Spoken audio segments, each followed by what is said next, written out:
Good morning students. जैसा कि पिछले संस्कार क्लासों में हमने भगवत गीता के श्लोक लिए थे। श्लोक का माध्यम यही था कि आपके जीवन और उनमें आने वाले संघर्षों से आप मुकाबला कर सकें और आपके अंदर कुछ अच्छे संस्कार और विचार आ सकें। ऐसे ही इस बार अध्याय 3 लिया है। अध्याय 3 भगवत गीता से ही लिया गया है। इसमें श्लोक जो पढ़ूंगी उसको पढ़ने से पहले एक जो हमने टॉपिक लिया है वो है कर्म क्यों किया जाए, है ना बच्चों। तो इसके बारे में आप ध्यान से सुनिए। कर्म तो हर पल हर समय तो हम सभी लोग करते हैं। ऐसा कोई क्षण नहीं जब हम बिना कर्म किए रह सके। कुछ कर्म झूठ और फरेब से भरे होते हैं और कुछ कर्तव्य के लिए किए जाते हैं। तो ऐसे कौन से कर्म हैं जो हमारे लक्ष्य तक जाएंगे, उसी की एनालिसिस श्री कृष्ण भगवान हमारे लिए करेंगे और हम उसे जन जन की भाषा में यानी कि आपकी ही बोली में आप तक पहुंचाने का प्रयास करूंगी।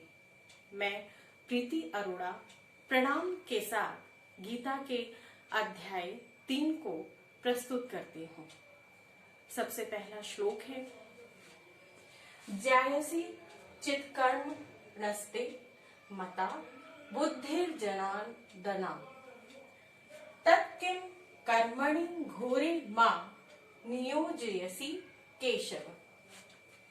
इसका अर्थ है, अर्जुन पूछते हैं, यदि आपको कर्म के मुकाबले ज्ञान बेहतर लगता है तो हे केशव मुझे भयंकर कर्म में क्यों लगाते हैं।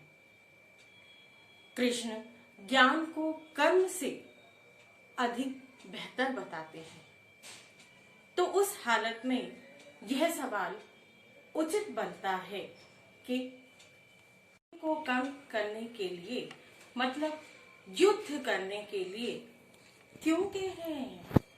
क्योंकि अगर ज्ञान की बात है तो वो तो अर्जुन कृष्ण से ले ही रहे हैं। तो अपनों को मारने का ऐसा भयंकर युद्ध में उन्हें क्यों लगा रहे हैं।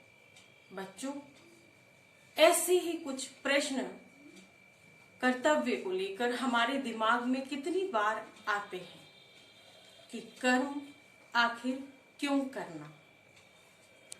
कर्म करने के लिए हमें अपनी मनस्थिति साफ रखनी चाहिए। यदि हम कर्म नहीं करेंगे तो हमें उसका प्रतिफल नहीं मिलेगा। तो बच्चों, जो प्रश्न आपके दिमाग में आते हैं कि कर्म क्यों करना चाहिए, वो मैं आपको बता रही। एक उदाहरण, एक बच्चे ने एक बीज बोया। बीज एक बच्चे ने बोया, दूसरे बच्चे को भी एक बीज दिया गया, उसने भी बीज बोया। लेकिन एक बच्चे ने उस बीज की देखभाल के लिए अपने जीवन में कुछ ऐसे कर्म किए, जैसे उस बीज का ध्यान प्रतिपल रखना, उसमें समय समय पर पानी देना, खाद देना, उसकी रक्षा करना, उसे पशु और पक्षियों से बचाना। तो क्या हुआ बच्चों, उस कर्म को करने से वह बीज प्रस्फुटित हुआ और एक पौधे का रूप ले लिया। किंतु दूसरे बच्चे ने जो बीज बोया था, उस बीज का ध्यान उसने नहीं रखा, केवल बीज बोया और वह भूल गया।